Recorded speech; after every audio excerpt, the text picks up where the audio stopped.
विकास आहे हे आपण समजून घेतलं। या सत्रामध्ये आपण आरोग्याच्या संकल्पनेविषयी समजून घेणार आहोत। आरोग्याच्या संकल्पनेच्याही बाबतीत बरोबर आपण हेच केलेलं आहे की कुठलाही आजार नसणं म्हणजे आरोग्य, अशी आपली इतकी संकुचित व्याख्या आपण करून टाकली। पण खरं सांगायचं तर आरोग्याची संकल्पना सुद्धा खूप व्यापक आहे आणि सर्वांगीण आरोग्य ही संकल्पना अधिक मूलभूत अशी आहे आणि ती आपण लक्षात घेणं गरजेचं आहे। आरोग्य ह्या शब्दापेक्षाही स्वास्थ्य हा शब्द मला अधिक योग्य वाटतो, कारण तो जास्त पॉझिटिव्ह गोष्ट आहे।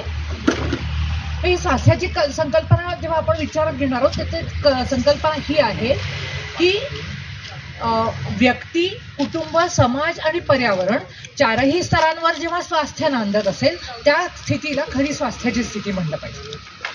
याचं कारण असं आहे की हे चारही स्तर हे एकमेकांशी खूप जवळून निगडीत आहेत, जोडलेले आहेत। त्या कुणालाही आपण असं एकटं वेगळं काढून स्वस्थ किंवा निरोगी बनवू शकत नाही आणि हे सगळे एकमेकांवर अवलंबून पण आहेत आणि त्यामुळे या सगळ्यांच्या स्वास्थ्याचा विचार करणं हे गरजेचं आहे एकाच वेळी। हे करू मग सवडीने त्याचा विचार करू असंही नाही होणार आहे, कारण एकमेकावर अवलंबून असं आहे। प्रदूषित वातावरणामध्ये, प्रदूषित पर्यावरणामध्ये कुठली व्यक्ती, कुटुंब, समाज हे जे स्तर आहेत हे निरोगी राहूच शकणार नाही आणि ज्या कुटुंबामध्ये निरोगी व्यक्ती काय म्हणजे आजारी व्यक्ती असतील तर ते कुटुंबही स्वस्थ राहू शकत नाही आणि त्यामुळे ह्या सगळ्यांचा एकमेकावर परिणाम होत असतो। पण ह्या सगळ्याचं बेसिक युनिट कोण आहे तर व्यक्ती। की व्यक्तींनी स्वतःच्याही आरोग्याची काळजी घेतली पाहिजे, स्वतःच्याही स्वास्थ्याची काळजी घेतली पाहिजे आणि वरच्या तीनही स्तरांच्या स्वास्थ्याची जबाबदारी सुद्धा त्या व्यक्तीवरच।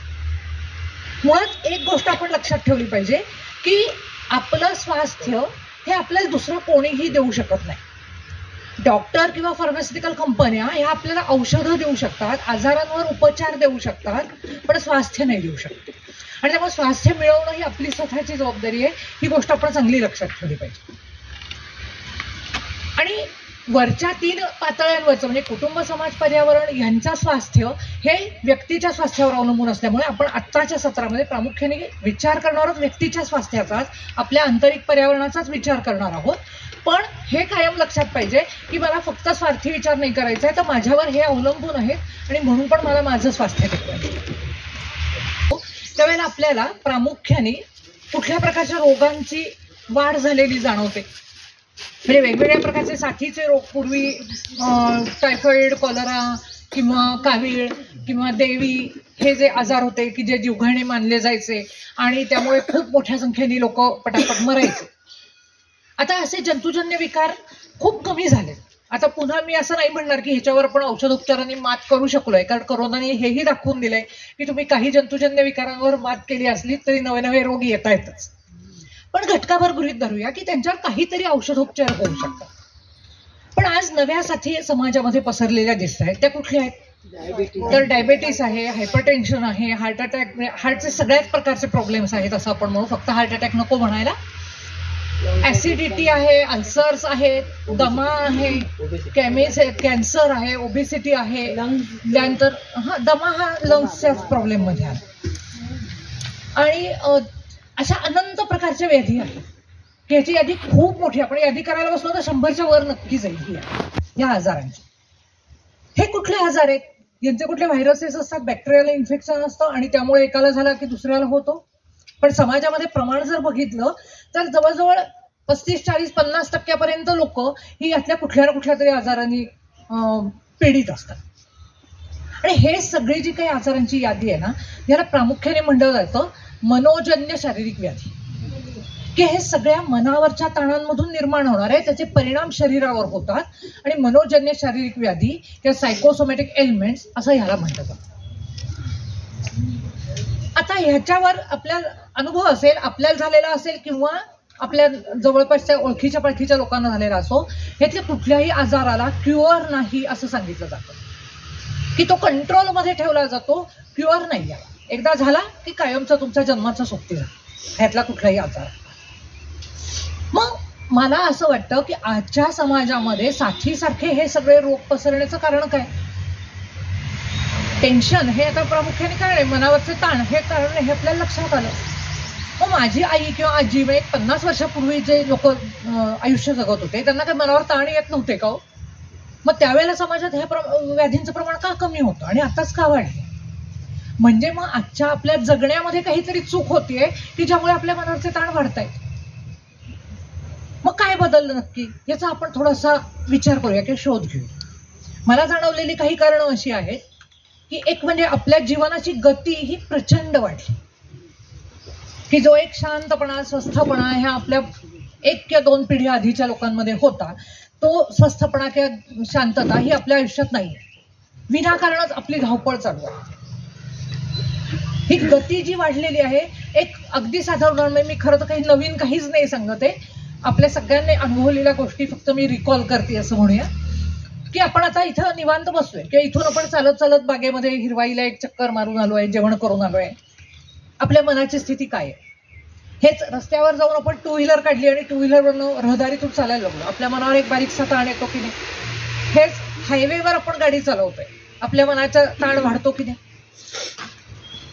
विमानाने, ज्यांनी मी कधी विमानाने प्रवास नाही केलेला पण अनुभव ऐकलेला आहे की विमान टेक ऑफ करताना आणि खाली उतरताना पोटात गोळा येतो किंवा एक हे होतं. कशामुळे येतं? ताण वाढतो. म्हणजे जेवढा वेग वाढतो तेवढा मनावरचा ताण वाढतो. हा सगळा आपल्या सगळ्यांचा अनुभव आहे, मी काही नवीन नाही सांगत. मग आपल्या मनावरचे ताण आपल्याला जर कमी करायचे असतील तर आपण थोडी आपल्या जीवनाची गती कमी करू शकतो का?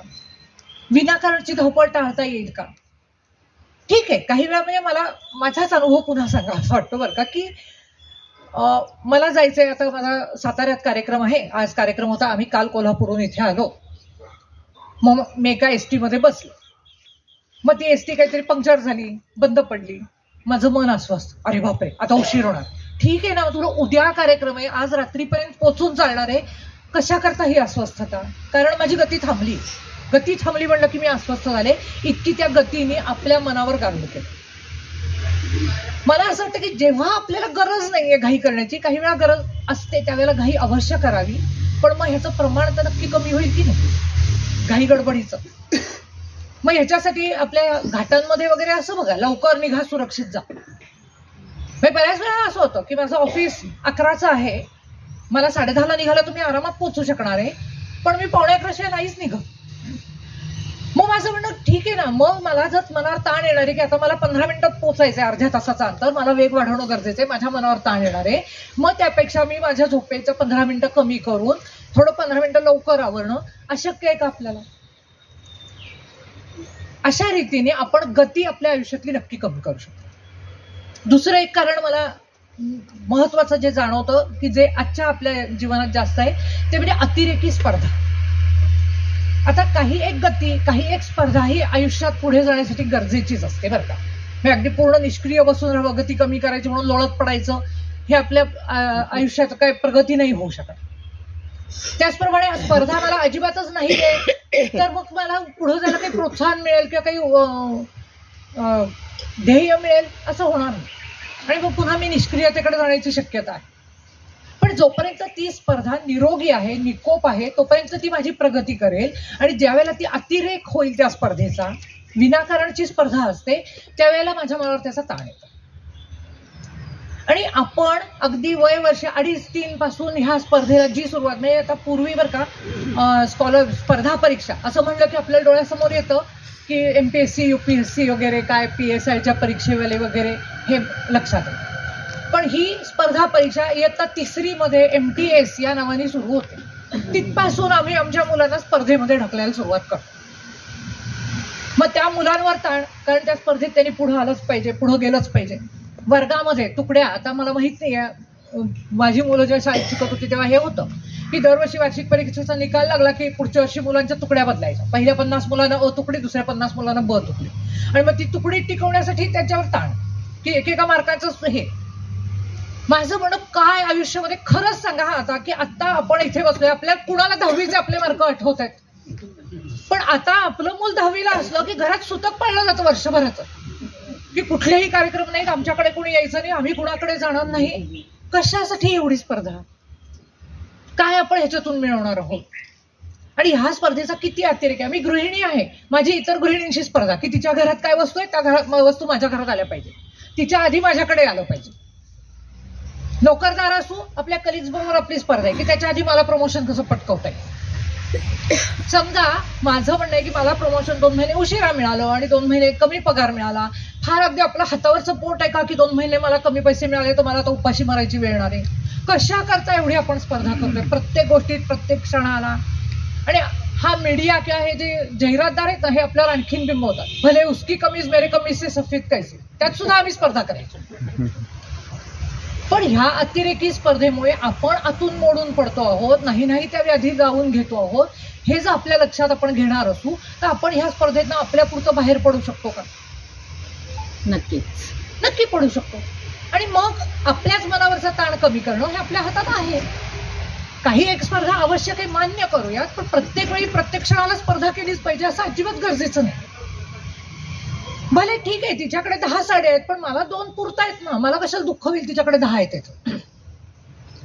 आणि ज्यावेळेला आपण असे स्पर्धेतून बाहेर पडू, मगाशी जे दिलीपने नराचा नारायण होणं किंवा आपले उपभोग संयमित करणं किंवा उपभोगाविषयीचं सब्लिमेशन हा शब्द जो त्यांनी वापरला, उदात्तीकरण, हे करणं हे आपोआप जसं जसं आपण ह्या स्पर्धेतून बाहेर पडायला सुरुवात करू त्या गोष्टी आपल्यासाठी सोप्या होतात. तिसरं कारण आणखी एक खूप महत्वाचं मला जाणवत आहे ते म्हणजे कुटुंबांमधला संपत चाललेला संवाद. कुटुंब ही आपल्याला मानसिक आधार देणारी सगळ्यात भक्कम व्यवस्था, जी भारतीय संस्कृतीचं सगळ्यात महत्वाचं लक्षण मानलं जातं, ती आज आपल्याकडे मोडून पडत चालली. एक डीन ऑर्निश नावाचा एक अमेरिकन कार्डिओलॉजिस्ट आहे, त्याचं एक फार सुंदर पुस्तक आहे रिव्हर्सिंग हार्ट डिसीज म्हणून. आणि त्याच्यामध्ये त्याने अनेक हे दिलेत की खाण्यापिण्यातले बदल करा, व्यायाम करा, अमुक करा, जे काही सगळे उपाय दिलेत. त्याच्यामध्ये त्याने असं म्हणलंय की आपण जर भारतासारखी कुटुंब व्यवस्था निर्माण करू शकलो तर तो एक रिव्हर्सिंग हार्ट डिसीजसाठी अत्यंत उपयोगी ठरणारा घटक आहे. आता बघा तुम्ही की प्राथमिक शाळांमध्ये सुद्धा सायकोलॉजिस्ट नेमणं हे शाळांसाठी बंधनकारक झालं. म्हणजे इतक्या लहान वयांपासून सायकोलॉजिस्टच्या मदतीची गरज का भासतीये? कारण त्या मुलाला घरामधून जो सहज आधार मिळत होता तो मिळेनासा झालाय. घरामध्ये त्याच्याशी बोलायला, त्याला जाणून घ्यायला. म्हणजे मला आठवतंय की माझ्या शाळेमध्ये जर काही घडलेलं असेल आणि मी घरी आले, माझी आई माझा चेहरा बघून ओळखायची, आज काहीतरी बिनसलेलं दिसतंय, काय झालं ग विचारायची. मग कदाचित माझे चुकीचे ग्रह असतील ती मला समजवायची की अगं ठीक आहे तुझा गैरसमज झाला असेल, तिच्या मनात असं नसेल, जे काही असेल ते त्या ठिकाणी ते काउन्सिलिंग होत होतं. आज घराघरातले संवाद संपलेले. मग अशी दिलीपने सांगितलं त्याप्रमाणे एकत्र कुटुंब व्यवस्था ही संकल्पना तर मोडीतच निघालेली आहे. आणि समजा आपण म्हणूया की एखादं घर आहे बाबा, निदान आईबाप मुलं एकत्र राहतायत, असं तरीही ते 4 माणसं एकत्र आल्यानंतर काय दृश्य दिसतं घरामध्ये? प्रत्येक जण आपल्या आपल्या मोबाईलमध्ये असतो आणि बोटं फिरवत काहीतरी चॅटिंग चालू असतं. पण समोर बसलेल्या, म्हणजे फार पूर्वी मला आठवतंय की ते RK लक्ष्मणचं जे एक कार्टून यायचं महाराष्ट्र टाइम्समध्ये यायचं, तर त्याच्यामध्ये त्यांनी असं हे दाखवलं होतं जेव्हा मोबाईल नवे आले होते त्यावेळेला, की दोघं नवरा बायको एकत्र टेबलवर चहा प्यायला बसले आणि बायको नवऱ्याला मेसेज करून विचारते की तुला चहात साखर हवी आहे का? त्यावेळेला तो विनोद होता, आज ती वस्तुस्थिती झाली की असतात टेबलवर बसलेले पण दोघांनी एकमेकांशी बोलायलाही वेळ नसतो. हे आमच्या पुढच्या पिढीतल्या अनेक मुलांचं, भाच्याचं हे पण मी विचारते की बाबा माझ्याकडे येणार असतात आणि मी विचारते अरे तुमचं काही ठरलं का, तुम्ही केव्हा येणार आहात, केव्हा निघणार आहात? नाही का आम्हाला बोलायलाच वेळ झाला नाही. अरे एका घरात राहताना तुम्हाला हे ठरवायला बोलायला वेळ नाही झाला. पण ही आता वस्तुस्थिती झाली आहे घराघरात. पण ही गोष्ट मनावरचे ताण वाढवणार. आणि एक लक्षात ठेवायचं की मोबाईलवरून आपण जगभरात संपर्क साधू शकतो पण आपली भूक ही समोरासमोरच्या संवादाची. एकदा हेही बाबतीत पुन्हा एकदा सांगावंसं वाटतं की आमच्याकडे बरेच लोक येतात, फर्स्ट एड होऊन येतात, की विशेषतः IT सेक्टर मधली मुलं ही खूप लवकर आयुष्यामध्ये फर्स्ट एड होतात आणि मग आम्हाला काहीतरी बदल करायची इच्छा आहे, तुम्ही कसं केलात, आम्ही करू शकू का, हे विचारायला, भेटायला, चर्चा करायला येत असतात. वर्ध्यामध्ये एक जाजू म्हणून कुटुंब आहे, समाज सेवक आहे गांधीवादी विचारांचं. तर ते सगळं अख्खं एकत्र कुटुंब आमच्याकडे आलं होतं. त्या कुटुंबातली सगळी मंडळी डॉक्टर होती आणि मग अशीच आमची चर्चा चालली होती. तेव्हा मी असं म्हणलं की समाजात असं चित्र दिसतं की डॉक्टर लोक 80-80 वर्षापर्यंत प्रॅक्टिस करतात. आर्थिकदृष्ट्या म्हणलं तर डॉक्टर आणि IT वाल्यांच्यात काही फरक नसतो. मग डॉक्टर म्हणजे वैद्यकीय व्यवसायातली लोक नाही फर्स्ट एड होत आणि IT वाले का होतात? तेव्हा त्या जाजू सरांनी मला सांगितलं ह्यात एक मोठा फरक आहे की आपला, म्हणजे मी हे डॉक्टर असल्यामुळे मला आपला संबंध जिवंत माणसांशी येतो, यांचा संबंध कायम यंत्राशी येतो.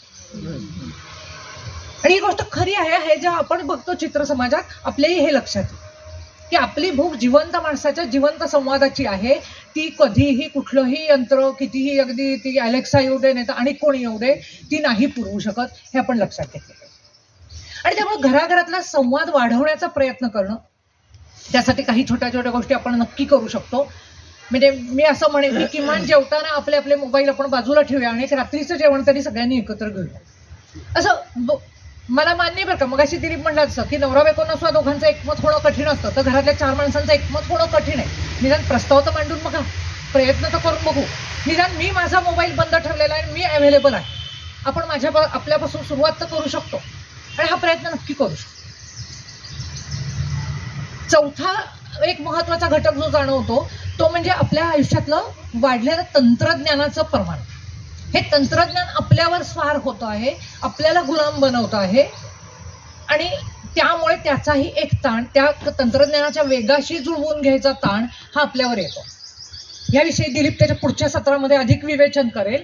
पण मला असं म्हणायचं की तंत्रज्ञानातली प्रगती ही यांत्रिक आहे, मेकॅनिकल प्रोसेस आहे आणि त्यामुळे ती खूप वेगाने होऊ शकते. पण त्याच्याशी जुळवून घेण्यासाठी आपल्या शरीर मनाची जी तयारी व्हावी लागते ही जैविक कार्यपद्धती आहे आणि त्यामुळे त्याला खूप वेळ लागतो. जैविक गोष्टी हा प्रगती ही खूप, म्हणजे उत्क्रांतीचं आपण शाळेमध्ये उत्क्रांती शिकलो की किती लाखो वर्ष लागली आपल्याला माणूसपणापर्यंत यायला. उत्क्रांती होत होत होत म्हणजे एप पासून माणूस बनायला सुद्धा काही हजार वर्ष झाली. इतकी स्लो प्रोसेस आहे आणि तंत्रज्ञानाची प्रगती ही खूप फास्ट प्रोसेस आहे आणि त्यामुळे ह्या दोन वेगांमधला जो फरक आहे तो आपल्या मनावर ताण निर्माण करतो. आणि त्यामुळे जेवढा तंत्रज्ञानाचा उपयोग आपण कमीत कमी करू तेवढा आपला मनावरचा ताण कमी होईल, ही एक गोष्ट लक्षात ठेवा. मग मला असं वाटतं की आपल्याकडे धार्मिक कारणांसाठी आठवड्यातून एक दिवस जेवणाला उपवास असं सुचवलेलं आहे. मला असं त्या आधुनिक काळामध्ये आपण आठवड्यातून एक दिवस तंत्रज्ञानापासून मुक्ती असं काही ठरवू शकतो का? की ठीक आहे, धावपळीच्या दिवसामध्ये मला सगळी गॅजेट्स वापरावी लागतात, करावी लागतात, वाहनं चालवावी लागतात. एक रविवारच्या सुट्टीच्या दिवशी आज वाहन काढायचं नाही, कॉम्प्युटर उघडायचा नाही, कुठलंही काम त्याच्याचं करायचं नाही. इव्हन घरातली कामं सुद्धा मी मायक्रोवेव्ह ओव्हन किंवा मिक्सर किंवा वॉशिंग मशीन न वापरता हाताने करेन. एक दिवस ऊर्जेचा उपवास बघा, प्रयत्न करून जमू शकेल कदाचित. तर अशा छोट्या छोट्या गोष्टीतून आपण आपल्या मनावरचे ताण नक्कीच कमी करू शकतो. दुसरी एक गोष्ट अशी झालेली आहे की आपल्या मनावर ताण, म्हणजे मी मगाशी म्हणलं तसं आपल्या आधीच्या पिढ्यांना ताण येत नव्हते का हो? येत होते. मग त्यांच्या बाबतीत काय घडत होतं तर आपल्या शरीरामध्ये एक नैसर्गिक काय म्हणूयात रचना आहे की कुठली ताणाची परिस्थिती निर्माण झाली की आपल्या शरीरामध्ये काही बदल होतात. उदाहरणार्थ आपल्या डोळ्यांच्या बाहुल्या विस्फारतात, कारण आपली विजन, कारण आपण त्याला 2 प्रकारे रिस्पॉन्स देतो, फाईट और फ्लाईट. म्हणजे एक तर त्या ताणाच्या परिस्थितीशी लढा द्या, नाही तर पळून जा. काहीही करायचं असेल तर आपल्याला शारीरिक ताकदीची आणि शारीरिक वेगवान हालचालींची गरज असते. त्यासाठी हे शारीरिक बदल होतात की ब्लड प्रेशर वाढतं, हृदय जास्त वेगाने रक्त पंप करायला लागतं आणि त्यामुळे धडधड वाढते, डोळ्याच्या बाहुल्या विस्फारतात, कारण व्हिजन वाढणं गरजेचं आहे. मला पळायचं आहे किंवा काय आहे, मला किती हे आवाका वाढायला हवा आहे म्हणून बाहुल्या विस्फारतात. मग त्यावेळेला पचनाच्याकडे दुर्लक्ष होऊन चालणार आहे. आता पचन हे महत्त्वाचं नाही, आता लढा देणं महत्त्वाचं आहे. मग माझ्या पोटात ढवळल्यासारखं होतं, काहीतरी गोळा आल्यासारखं होतं, काहींना लूज मोशन्स होतात, अशा प्रकारची लक्षणं येतात. शरीराला ऊर्जा पाहिजे म्हणून रक्तातली साखर वाढते. मग ज्यावेळेला ताणाच्या परिस्थितीला आपण जो काही रिस्पॉन्स देणार आहोत तो रिस्पॉन्स देऊन झाला की हे जे काही वाढलेले पॅरामीटर्स आहेत हे आपोआप पुन्हा नॉर्मलला येतात. ही प्रक्रिया आपल्या शरीरामध्ये निसर्गतः घडत असते. पूर्वीच्या काळी लोकांना जेव्हा केव्हा ताणाच्या परिस्थितीला सामोरं जावं लागत होतं त्यांच्यामध्ये ही प्रक्रिया घडत होती आणि मग ताणाची परिस्थिती निवळल्यानंतर हे सगळे जे वाढलेले पॅरामीटर्स आहेत हे नॉर्मलला येत होते. आज झालंय असं की आम्ही सातत्यानेच कुठल्या ना कुठल्या तरी ताणाला सामोरे जात असल्यामुळे ह्या पॅरामीटर्सना नॉर्मलला यायला वेळच मिळत नाहीये आणि त्यामुळे हे वाढलेले कायम वाढलेल्या स्थितीत राहत आहेत आणि त्यामुळे ते आम्हाला त्रास देत आहेत. त्याचे परिणाम शरीरावर दिसत आहेत पण मूळ त्याचं मानसिक ताणामध्ये. आणि त्यामुळे ही जी आपली गती कमी केली तर आपल्याला ह्या पद्धतीने सुद्धा नैसर्गिकरित्या सुद्धा आपले पॅरामीटर्स नॉर्मलवर आणणं ही काही फार अवघड गोष्ट नाही. दुसरी गोष्ट अशी आहे की आज आपण ह्या मनावरच्या ताणांना उत्तरं देण्यासाठी जे काही नामी उपाय शोधून काढलेले आहेत ना तर ते मला वाटतं की आजारापेक्षा उपचार भयंकर या स्वरूपाचे. एकतर आपण कुठल्या तरी व्यसनाच्या अधीन होतो. आता आजकाल मोबाईल हे पण व्यसनच बनलेलं आहे, विशेषतः सोशल मीडिया म्हणूया आपण, हे व्यसनच बनत चालले. आपण टीव्हीवरच्या फालतू मालिका बघणं, हॉरर चित्रपट बघणं, नाहीतर काय ह्याच्यावर येणारे सारखे काहीतरी व्हिडिओज आणि हे बघत बसणं, सतत स्क्रोल करत राहणं, काही ना काहीतरी वेगवेगळं बघत राहणं, हे सगळं जे काही करतो हे मनावरचे ताण कमी करण्यापेक्षा अधिक वाढवत असतं. म्हणजे बघा, मी अनेक घरांमध्ये विशेषतः बायका, कारण बायका इमोशनल असतात, बायकांचा म्हणजे आमच्या आजी काय, माझी आई होती, आता वारली, पण ती काय, ह्या मालिका बघत असताना त्यात इतक्या इन्व्हॉल्व्ह झालेल्या असायच्या की घरचं झालं थोडं आणि त्या मालिकेतल्या पात्रांचे आणखीन टेन्शन आपल्या डोक्यावर घेतात की आता त्याचं काय होणार, त्याचं कसं होणार, त्याला ऍक्सिडेंट झालाय, आता तो बरा होऊन परत येणार की नाही, अरे काय तुझ्या घरातला तुझी परिस्थिती बघ ना. अशा रीतीने आपण ती ताण आणखीन वाढवून घेत असतो. व्यसनांच्या अधीन होऊन आपल्या शरीराची नुकसान करून घेतात. नाही तर अनेक लोक शॉपिंग करत सुटतात मनावरचा ताण कमी करण्याकरता. आणि हा जो वाढणारा उपभोगवाद आहे, हा वाढणाऱ्या शॉपिंगमुळे नक्कीच वाढत जातो. म्हणजे आज खरोखरच आपल्या घरामध्ये बघा की वस्तू किती आहेत आणि रिकामी जागा किती वावरायला. मी तर म्हणते की आपली घरं न राहता गोडाऊन बनली आहे आणि त्या गोडाऊनमध्ये आपल्याला थांबायला वेळच नसतो, कारण ते गोडाऊन आणखीन भरण्यासाठी आपल्याला आणखीन कमवायचं असतं, आपण आणखीन धावपळ करत राहणार बाहेरचं काम करता. खरोखर गरजेच्या गोष्टी किती त्यातल्या ह्याचा विचार आपण कधी करणार की नाही. तर अशा रीतीने मला असं वाटतंय की आपले मनावरचे ताण कमी करण्याकरता आपण जे काही उपाय शोधलेत ना ते जास्त भयंकर. आणि ह्याच्यासाठी योगशास्त्र हे जे आपलं शास्त्र आहे हे आपल्याला मदत करतं. डोळे, कान, जीभ, त्वचा आणि नाक हे आपली पाच त्वचा 5 हे झाली. हे 5 ज्ञानेंद्रिय आहेत आणि त्यांच्या थ्रू आपण सगळं ज्ञान किंवा आनंद किंवा दुःख जे काय आहे ते ज्ञान हे त्या 5 ज्ञानेंद्रियांपासून मिळवत असतो. पण आता ह्या ज्ञानेंद्रियांना जेव्हा मला काहीतरी मिळवायचं आहे, सुख किंवा दुःख किंवा ज्ञान मिळवायचं आहे, त्याला पहिली गोष्ट काय आहे तर ज्या वस्तू आहेत अस्तित्वात आधी काहीतरी वस्तू असायला पाहिजे, बरोबर आहे की नाही. तर कुठल्या वस्तूच नसतील माझ्या भोवती तर मला काही आनंद, दुःख, काही ज्ञानेंद्रियांचा संपर्क काही होणारच नाहीये कशाशी. त्या वस्तूंना आपल्या तत्वज्ञानामध्ये विषय असं म्हणजे. त्यात पहिल्यांदा काय तर हे विषय अस्तित्वात असायला. मग ह्या विषयांचा माझ्या इंद्रियाशी संपर्क आला पाहिजे. मला कोणीतरी सांगितलं की काश्मीरमध्ये खूप सुंदर, श्रीनगरमध्ये खूप सुंदर गुलाबाच्या बागा आहेत बरं का. मला छान, किती छान असं वाटेल का? आहेत का, असतील का, मला काय त्याचं.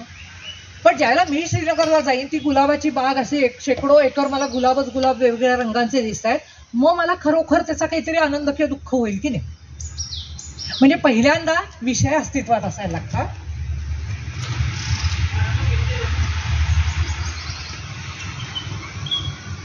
मग त्या विषयांचा ज्ञानेंद्रियांशी संपर्क यावा लागतो. मग ज्ञानेंद्रियाशी संपर्क आला की ती जी काही ज्ञानेंद्रियाला मिळालेली माहिती आहे ते ज्ञानेंद्रिय मनाकडे पाठवतं. आजच्या काळात फॉरवर्ड करतं असं म्हणूया आपण. मन त्याच्याकडे आलेली जी माहिती आहे हे बुद्धीकडे पाठवतं. आपण एखाद्या ऑफिसचं उदाहरण घेऊयात की मला काहीतरी काम करायचंय. मी माझी कागदपत्र घेऊन पहिल्या टेबलवरच्या क्लार्ककडे जाते. क्लार्क ते साहेबांच्या PA कडे पाठवतो. PA बॉसकडे देतो. मग बॉस त्याच्यावरती काहीतरी निर्णय घेतो काय कार्यवाही करायची ते. परत ते कागदपत्र मनाकडे पाठवतो. मन कर्मेंद्रिय म्हणजे ज्या माणसाकडून काम करून घ्यायचंय त्या क्लार्ककडे पोहोचवतो आणि मग प्रत्यक्ष माझं काम होतं. बरं की नाही. ऑफिसमध्ये अशी प्रक्रिया घडते साधारणपणे. तीच प्रक्रिया आपल्या शरीरामध्ये घडत असते. आता ह्यामध्ये होतं असं की हे जे मन आहे ते एका वेळी बुद्धीशी जोडलेलं आहे, दुसरीकडे कर्मेंद्रियांशी जोडलेलं आहे आणि तिसरीकडे ज्ञानेंद्रियांशी जोडलेलं आहे. आता त्याला ह्या तिघांचं कॉर्डिनेशन करत राहायचंय म्हणून त्याला सतत वेगाने फिरत राहावं लागतं. आणि आपण पाहिले मन हे चंचल आहे हे वाक्य आपण खूप वेळा ऐकलेलं. अगदी बहिणाबाईंच्या कवितेपासून आणि ह्याच्यापर्यंत सगळीकडे मनाचं चंचलत्वाविषयी आहे. कारण त्याला चंचल राहणं भागच आहे. त्याला जर सतत कॉर्डिनेशन करत राहायचंय तर त्याला वेगाने हालचाली करायलाच पाहिजे.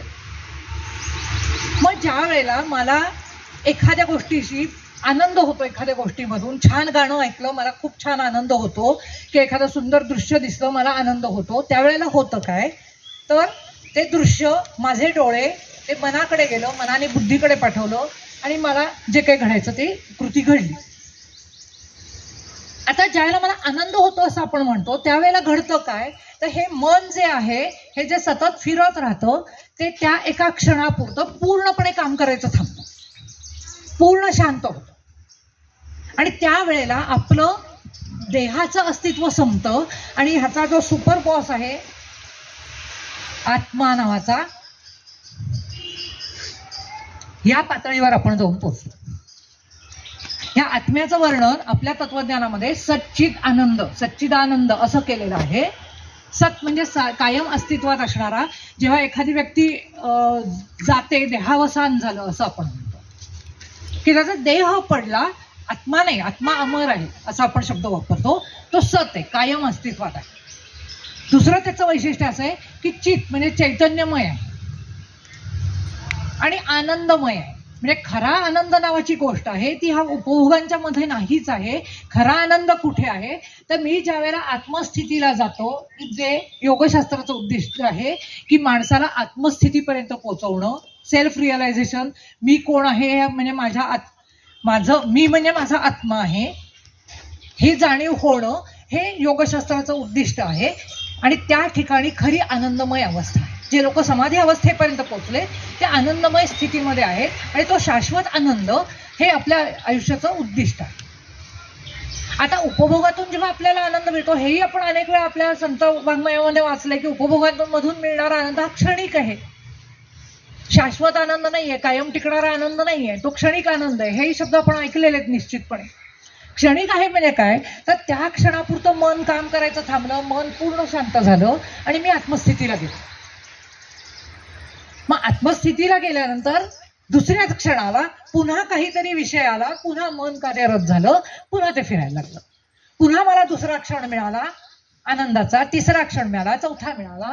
ही डॉटेड लाईन मिळते. जेव्हा आपण उपभोगातून आनंद मिळवायचा प्रयत्न करतो तेव्हा आपल्याला ही डॉटेड लाईन मिळते. आणि जेव्हा योगशास्त्राच्या आधारे आपण मन शांत, उपभोगांशिवाय मन शांत करायला शिकतो त्यावेळेला आपल्याला ही शाश्वत आनंदाची, शाश्वत आत्मस्थितीची अनुभूती मिळते. आणि एका क्षणापुरतं आपण जेव्हा त्या आत्मस्थितीचा अनुभव घेतलेला असतो, हे आपल्या जीवनाचं खरं उद्दिष्ट, आणि हे फक्त मानवी जीवनाचं उद्दिष्ट आहे. कारण फक्त माणूसच आपली इंद्रिय अंतर्मुख करू शकतो आणि याच्यासाठीची जी साधना आहे ती फक्त माणूस करू शकतो, बाकी कुठलाही प्राणी करू शकत नाही. आणि ते आपल्या जीवनाचं उद्दिष्ट आहे. त्याचा एका क्षणापुरता मी अनुभव घेतलेला आहे आणि म्हणून आपण पुन्हा पुन्हा प्रयत्न करतो की मला त्या स्थितीला जायचं. पण होतं असं की उपभोगांची जेवढी आपण धावपळ करू तेवढं मन शांत होण्याच्या ऐवजी अधिकाधिक अशांत बनत राहतं. त्या अधिकाधिक की जे आज आपण अनुभवतो आहोत की आपण जेवढे उपभोग जास्ती घेण्याचा प्रयत्न करतोय आपल्याला आणखीन गोष्टी हव्याशा वाटतायत, कारण मन शांत होण्याच्या ऐवजी अधिकाधिक एक्साइट होते. हे आपल्या तत्वज्ञानाने आपल्याला फार पूर्वीपासून समजावून दिलेलं आहे. एक जर्मन तत्वज्ञ आहे, आधुनिक ह्याचा विचार केला तर जर्मन तत्वज्ञ शोपेनहाउअर म्हणून, आणि त्यांनी पण हेच वेगळ्या भाषेमध्ये सांगितलंय. त्यांनी एक गणिती समीकरण म्हणलं, सुख बरोबर माझ्या मनामध्ये जे काही इच्छा असतील त्यातल्या जेवढ्या इच्छा माझ्या पूर्ण होतील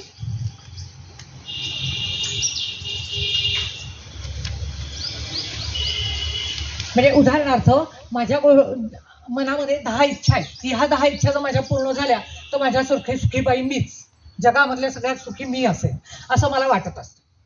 त्या 10तल्या 8 गोष्टी समजा पूर्ण झाल्या, मनाच्या इच्छा पूर्ण झाल्या तर मी 80% सुखी असं मी मानेन. बरं, कुणालाही पटण्यासारखं आहे. जेव्हा 10 पैकी 10 इच्छा माझ्या पूर्ण होतील त्यावेळेला मी पूर्ण सुखी असेल. पण गंमत अशी असते की ह्या 10 इच्छा पूर्ण होईपर्यंत माझ्या मनातल्या इच्छांची संख्या ही भूमिती श्रेणीने वाढत असते. 10च्या 100, 1000, 10,000, लाख पट, आणि त्या मानाने हा वेग हा खूप कमी आहे. आणि आपण सगळे इयत्ता 4थी मध्ये अपूर्णांक ही संकल्पना शिकलोय की ज्या अपूर्णांकाचा छेद मोठा त्याची किंमत कमी. आणि सेम अनुभव आज आपण घेतो की उपभोगाच्या एवढा रेलचेल आहे, घरं भरली आहेत, दुकानं भरली आहेत, बाजार भरलेले आहेत. पण पुन्हा 2 पिढ्या आधी जेव्हा हे सगळ्या गोष्टी उपलब्धही नव्हत्या त्या काळच्या लोकांची समाधानाची पातळी आणि आपली समाधानाची पातळी पटतंय तुम्हाला आहे आपली त्यांच्यावर नाहीये, त्यांच्यापेक्षा खूप खालच्या पातळीवर आपण आहोत, कारण आपण ह्या इच्छांच्या मागे लागलेलो आहोत. आणि म्हणून योगशास्त्र आपल्याला हे सांगतं की बाळांनो, ह्या इच्छा वाढवून नाही काम होणार आहे, त्या इच्छा कमी करण्याचा प्रयत्न करायचा.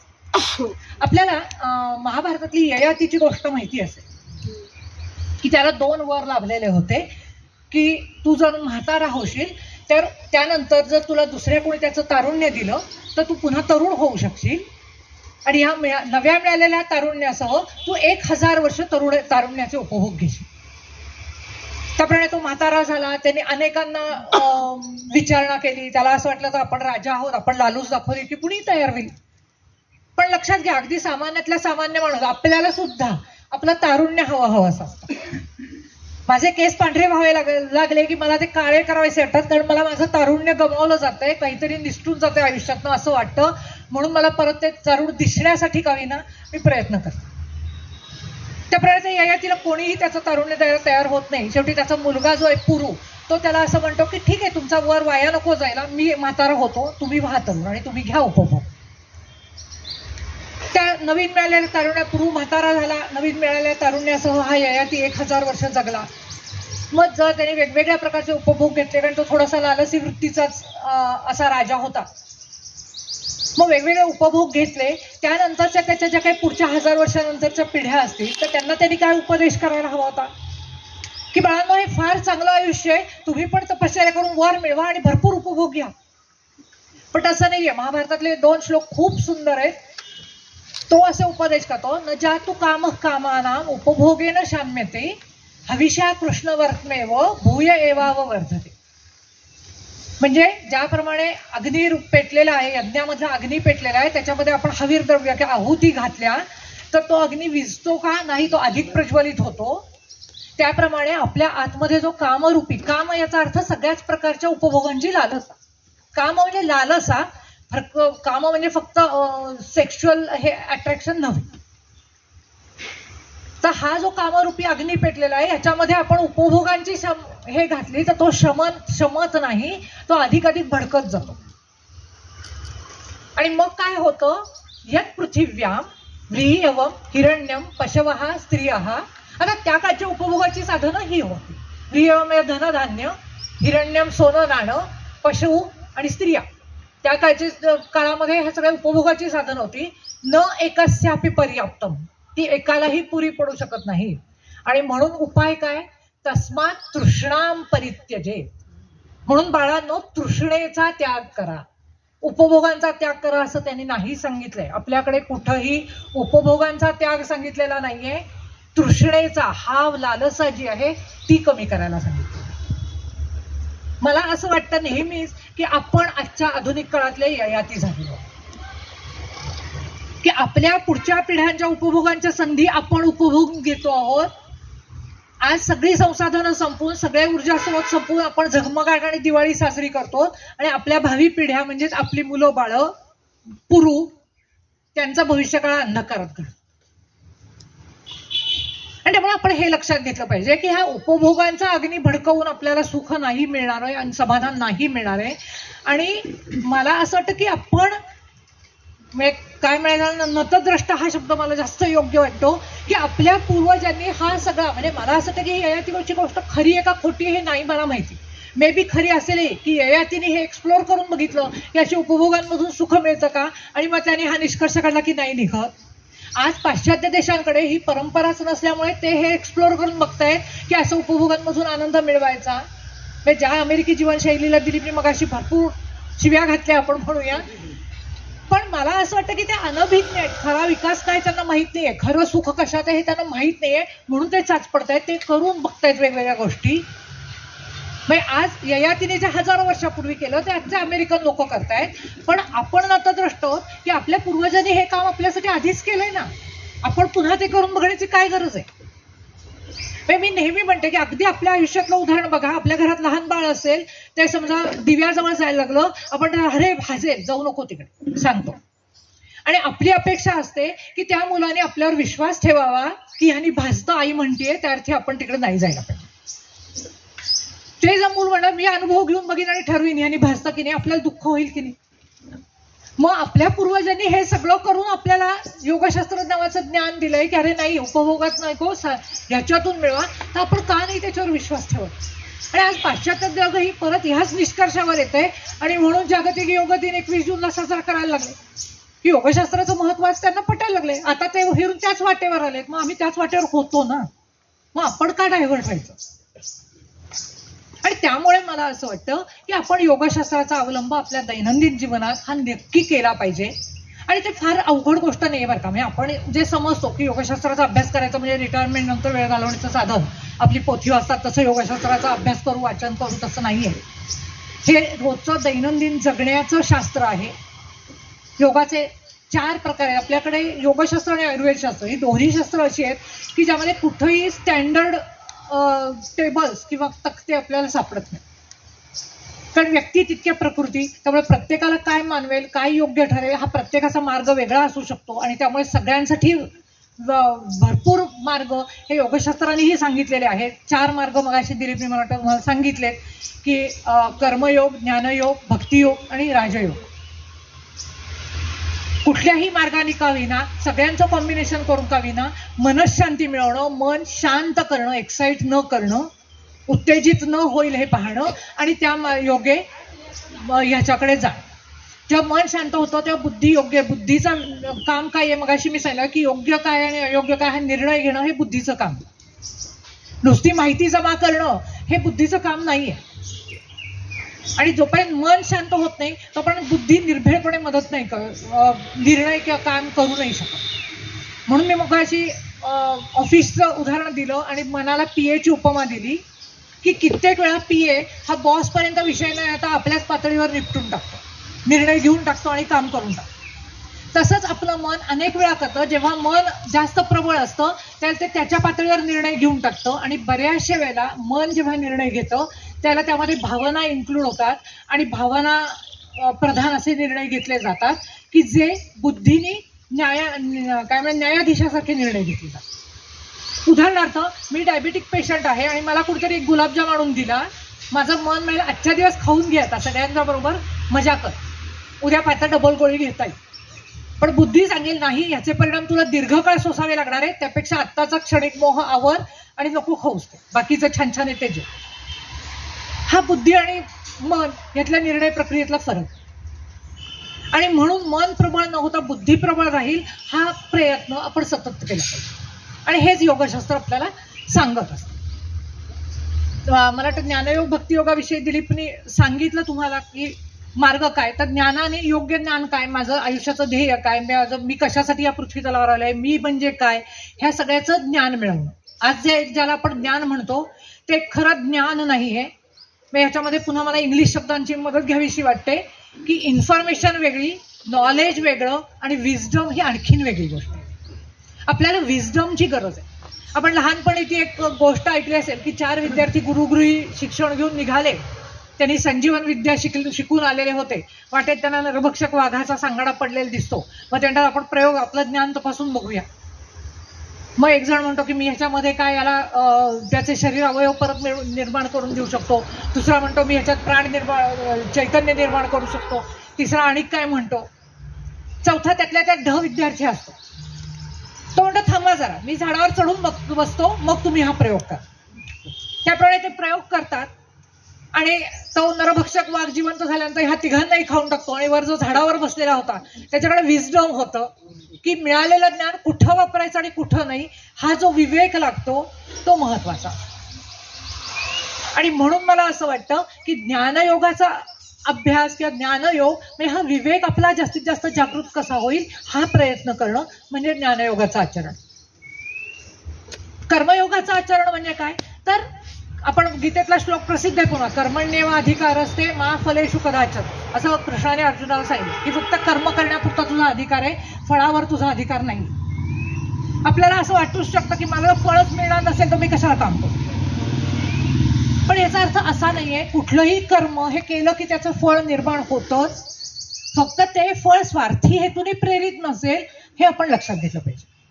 बघा आपण जेव्हा ज्या काही गोष्टी करतो चांगल्या म्हणून अनेक गोष्टी आपण आयुष्यात करत असतो, पण त्या फळाची अपेक्षा ठेवतो आणि त्यामुळे त्या चांगलं काम केल्यातला जो आनंद आहे हा आपण कुठेतरी हिरावून बसतो.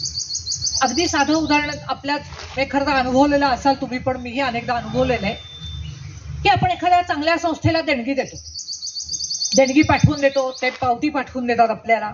नंतर केव्हा तरी सवड झाल्यावर आपण प्रत्यक्ष ती संस्था बघायला जातो. ते आपल्याला इतर सगळ्या व्हिजिटर्स सारखंच वागवतात. मनात आपल्याला कुठेतरी दुःख होतं की मी एवढी यांना देणगी दिली, यांनी साधे माझे आभार पण मानले, माझी दखल पण विशेष म्हणून घेतली. माझ्या घरातल्या मोलकरणीला मी 4 पैशाची काहीतरी मदत केलेली असते. मग खरं तर तुला त्यातनं आनंद मिळतोय ना की ती अडचण येते आणि तिची अडचण मी सोडवली, मला आनंद मिळाला ना मला माझ्या कर्माचं फळ. पण आपलं तेवढ्यावर समाधान नसतं. तिला तिची जाणीव नाहीये, तिला त्याचं किंमत नाहीये. का किंमत? तिने का तुला किंमत द्यायची? तिने मागायला आली होती का? तुला वाटलं म्हणून तू तिला मदत केली ना, मग तेव्हा आनंद तुला मिळाला ना तुला फळ. पण तसं नसतं. मला असं वाटतं की त्या कर्मफळाची जेव्हा आपण परक्याकडून अपेक्षा ठेवतो तेव्हा अपेक्षा भंग. जेव्हा माझं समाधान हे महत्वाचं आहे हे जेव्हा आपण हे करतो, म्हणजे आमच्या कामाच्या बाबतीत सुद्धा आम्ही नेहमी म्हणतो की मगाशी दिलीप जाईल आम्ही 150 शिबिरं घेतली, हजारो व्याख्यानं दिली. अनेक वेळा असं वाटतं की आपण एवढं तळमळीने सांगतो, समाजात त्या मानाने काहीच फरक दिसत नाही, कारण आम्हालाही तो कर्मयोग पूर्णपणे जमलेला नाहीये. कधीतरी कुठेतरी हे वाटतं की अरे तुला वाटते तळमळ म्हणून तू सांगतोय ना किंवा सांगतेस ना, मग लोकांनी नाही बदललं तू का दुःख करून घेते? तुझं कर्तव्य केल्याचं समाधान तुला मिळालं ना. तर मला असं वाटतं की हे कर्मयोगाचा आचरण आहे. त्यानंतरचा आहे भक्तियोग. भक्तियोगामध्ये आपण ईश्वरावर आपला सगळा भार टाकून मोकळे होतो. कुठलाही ईश्वर येऊन आपल्या समस्या सोडवत नाही. तो ईश्वर खरा असतो की नाही आणि सगुण असतो की नाही, निर्गुण असतो की नाही, हे सगळे वादाचे मुद्दे बाजून ठेवूयात.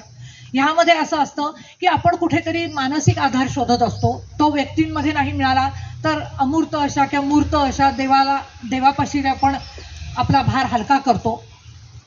त्यामुळे आपल्या मनाचा ताण हलका होतो, मन शांत होतो आणि बुद्धी योग्य निर्णय घ्यायला सक्षम होते आणि बुद्धी त्या प्रॉब्लेमवरचं सोल्युशन आपल्याला शोधून देते. प्रॉब्लेमवरचं सोल्युशन आपणच शोधतो, फक्त ईश्वराच्या भक्तीचा आधार घेतो मन शांत करण्यासाठी. आणि चौथा जो आहे राजयोग, ज्याला अष्टांग योग असं पण म्हणलं जातं, त्याच्याविषयी आपल्याला ऐकून काही शब्द तरी माहिती असतात.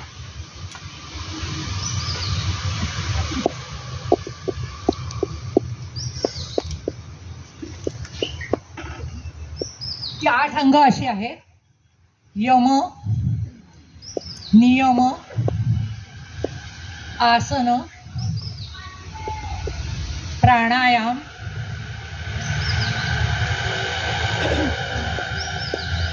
प्रत्याहार, धारणा,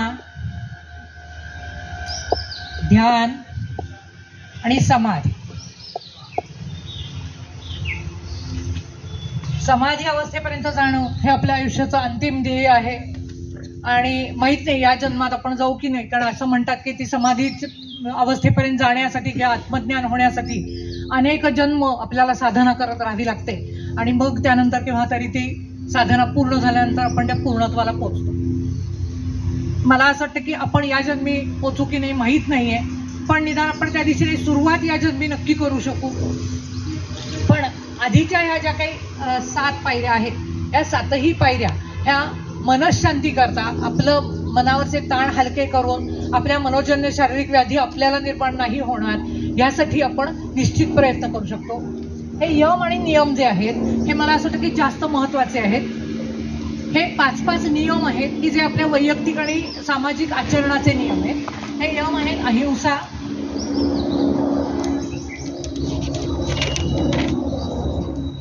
सत्य, अस्तेय, ब्रह्मचर्य आणि अपरिग्रह.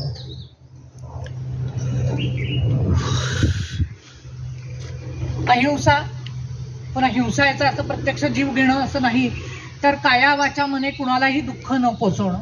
आता हा क्रायटेरिया जर लक्षात घेतला तर आपल्या लक्षात येतं की आपण शारीरिक हिंसा कदाचित नसो कदाचित कुणाची करत, पण मानसिक आणि वाचिक हिंसा आपल्याकडनं भरपूर घडत असते. आणि बऱ्याचशा वेळेला जर आपण काय म्हणूया बऱ्यापैकी चांगल्या मनोवृत्तीची माणसं असू तर आपण जेव्हा दुसऱ्याला दुखवतो ना तर त्यामध्ये 2 गोष्टी घडतात. एक तर ज्याला आपण दुःख दुखवण्याचं ठरवतो आधी, मग त्यानंतर आपण प्लॅन करतो आणि मग प्रत्यक्ष कृती करतो. पण ह्या सगळ्यामध्ये ज्या व्यक्तीविषयी आपल्या मनामध्ये दुस्वास किंवा राग आहे ती व्यक्ती निवांत असते, तिला काही माहितीच नसतं कारण तुमच्या मनामध्ये काय चालतं. पण माझं मन त्याच्या कितीतरी आधीपासून अस्वस्थ असतं. प्रत्यक्ष कृती घडल्यानंतर सुद्धा मला खरं समाधान मिळतं का? नाही, कारण तो आसुरी आनंद असतो. आणि मी जर माणूस असेल तर मला त्यातनं खरा आनंद वाटते, नंतर आपल्याला मनाला टोचले लागते आपण उगीच असं वागलो नाही का.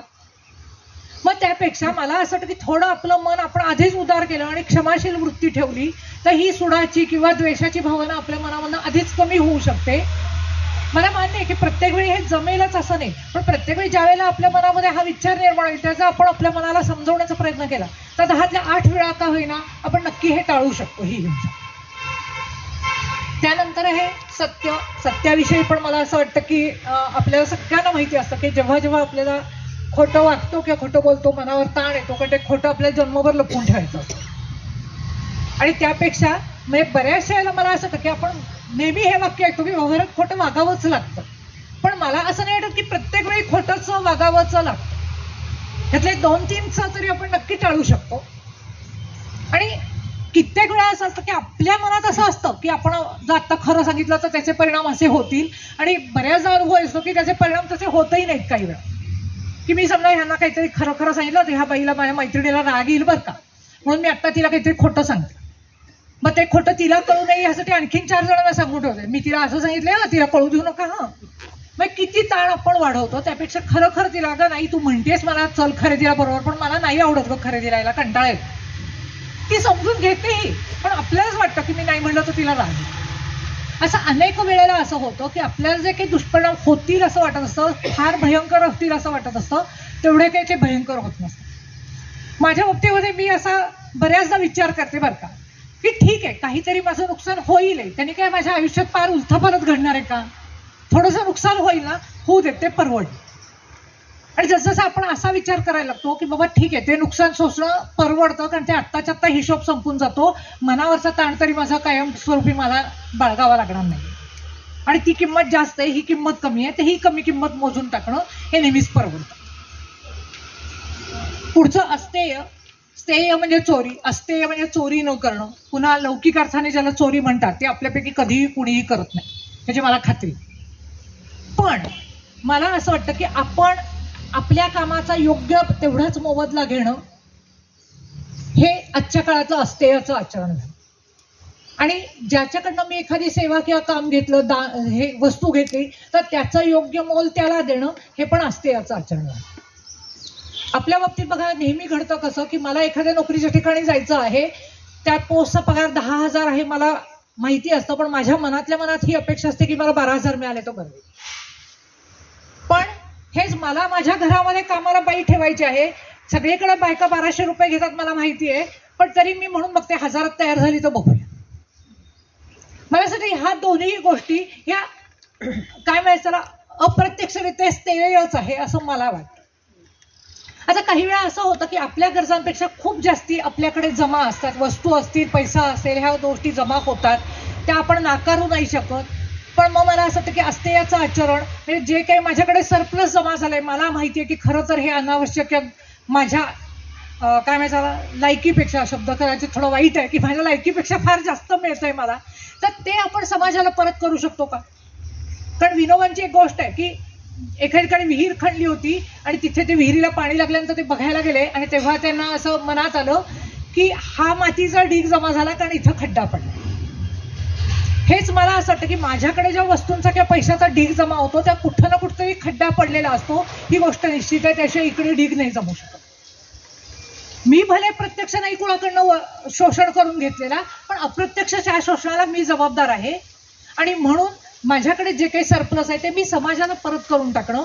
आपल्याकडे रुपयातला 1 आणा म्हणजे 1/16 आण्याचा रुपया होता पूर्वी, त्यातला 1 आणा हा समाजाला प्रत्येकाने दिला पाहिजे. जी काही तुमची मिळकत असेल त्या रुपयातला 1 आणा समाजाला म्हणजे 6% रक्कम ही आपण समाजाला परत केली पाहिजे असं आपल्या तत्वज्ञानाचं सांगावं. मला असं वाटतं की जेव्हा आपल्याकडे खूप जास्ती येतं रुपयापेक्षा, तर आपण तर 6%वरून 20%, 25% इथपर्यंत पण हे समाजाचं देणं हे नक्कीच वाढवू शकतो आणि हे आजच्या काळातलं अस्तेयाचं आचरण होऊ शकतं. त्यानंतर ब्रह्मचर्य म्हणजे मी मगाशी म्हटलं तसं फक्त लैंगिक वासनांवर नियंत्रण मिळवणं नव्हे, तर सगळ्याच प्रकारच्या ऐहिक उपभोगांच्या ज्या अतिरेकी इच्छा आहेत त्याच्यावर नियंत्रण मिळवण्याचा प्रयत्न करणं. आणि त्यासाठी उपाय मगाशी दिलीपने सांगितले की शमन, दमन, उदात्तीकरण, कधी शमन करणं कधी दमन करणं आणि प्रयत्न उदात्तीकरणाकरता चालू ठेवणं, हा त्याच्यावरचा उपाय आहे. परिग्रह म्हणजे संग्रह. जेवढा संग्रह वाढेल म्हणजे अपरिग्रह म्हणजे संग्रह न करणं. आपल्याकडच्या वस्तूंचा किंवा पैशाचा जेवढा संग्रह वाढेल तेवढी आपली चिंता वाढते, हा आपल्या सगळ्यांचा अनुभव. आणि त्यामुळे जेवढा संग्रह कमी करू तेवढा आपला मनाचा ताण हलका होणार, हे निश्चित आहे. या ठिकाणी मला नेहमी तुकडोजी महाराजांची एक कविता मला फार आवडायची आणि आवडते अजूनही, ती सांगावीशी वाटते. राजासजी महाली सौख्ये कधी मिळाली, ती सर्व प्राप्त झाली या झोपडीत माझ्या. बरीच मोठी कविता आहे, एक कडवं सांगते. पहारे आणि तिजोऱ्या त्यातून होती चोऱ्या, दारास नाही दोऱ्या या झोपडीत माझ्या. मला असं वाटतं की आपण तुकडोजी महाराजांच्या पातळीपर्यंत नाही जाणार कदाचित, की इतकं असंग आणि पूर्ण काही माझ्याकडे वस्तूच नाहीये तितकं नाही होणार, पण तरीही जेवढ्या कमीत कमी वस्तू आपण ठेवू तेवढा आपल्या मनावरचा ताण हलका होणार आहे, हे अगदी निश्चित. आणि हा अनुभव मला असं वाटतं की आपण सगळ्यांनी आपल्या आयुष्यात घेतलेला आहे की वस्तू किंवा पैसा वाढला की चिंता वाढते. त्यानंतरचे जे आहे ते नियम व्यक्तिगत आचरणाविषयीचे आहे.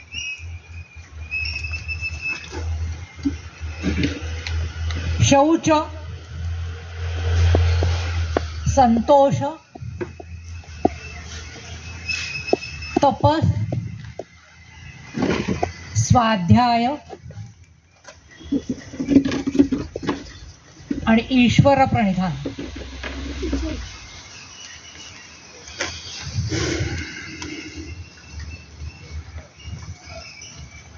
शौच म्हणजे स्वच्छता.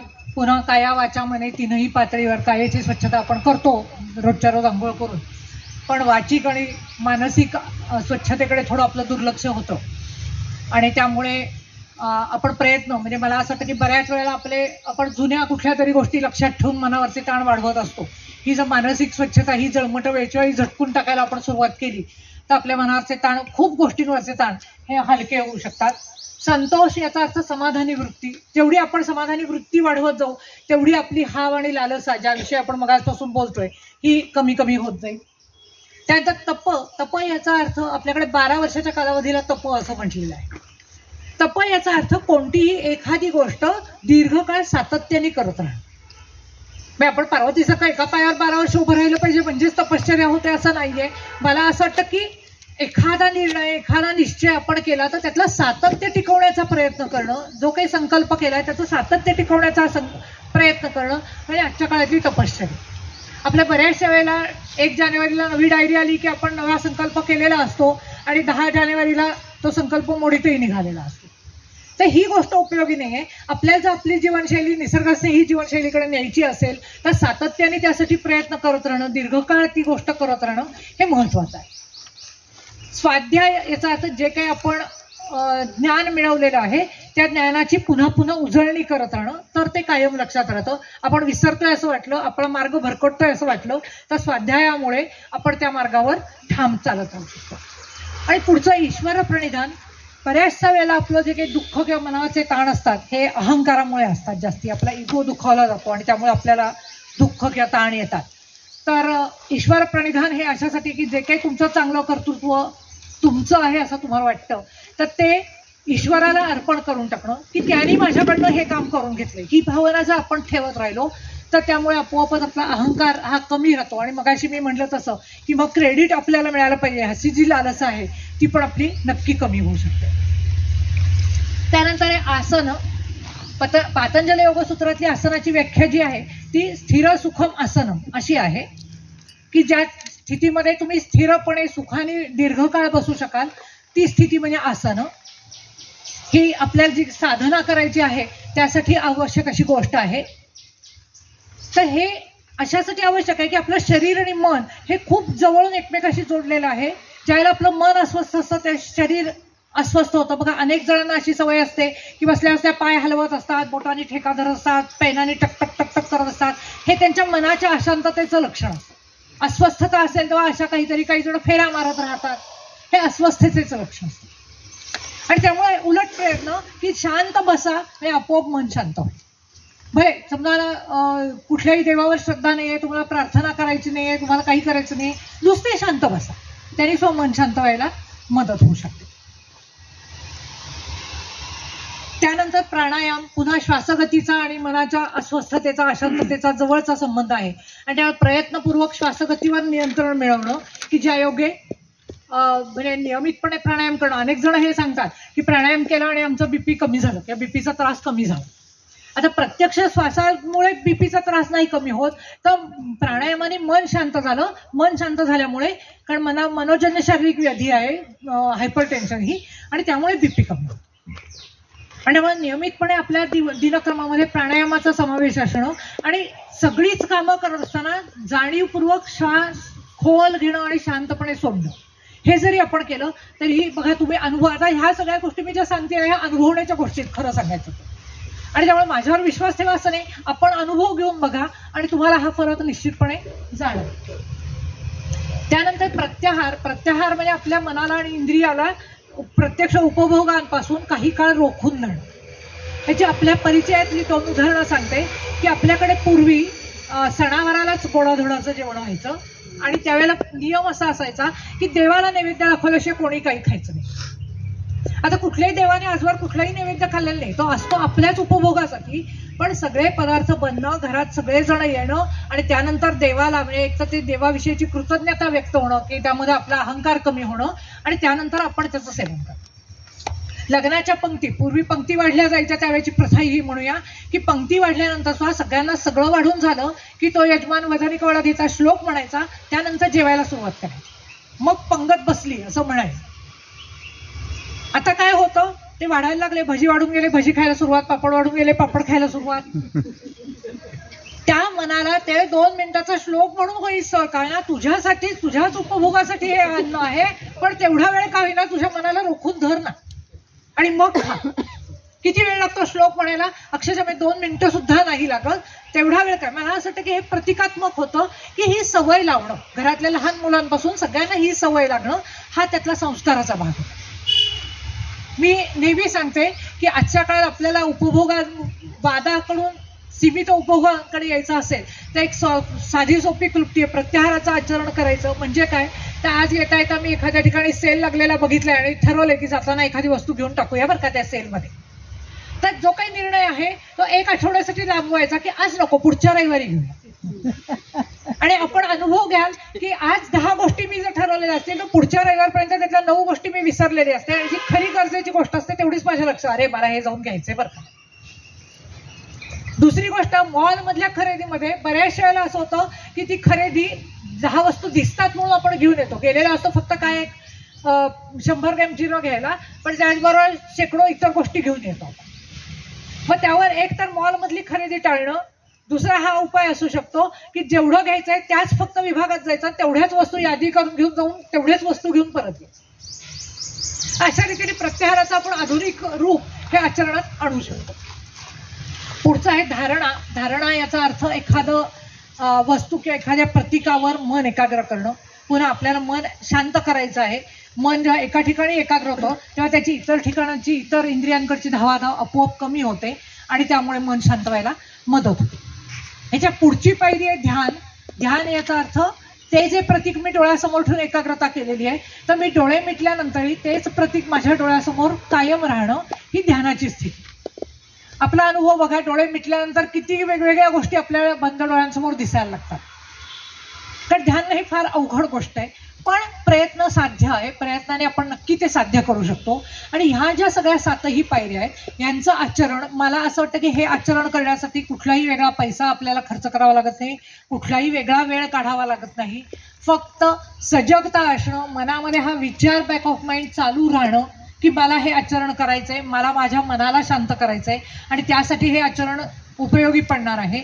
तर ह्या रीतीने जर आपण योगशास्त्र हे आपल्या दैनंदिन जीवनात उतरवायला सुरुवात केली तर मला असं वाटतं की आपली जीवनशैली ही आरोग्यदायी पण होईल आणि निसर्गस्नेही पण होईल. थांब, धन्यवाद. किल्ली हरवली गाडीची का? गाडीची किल्ली कुणाची हरवली?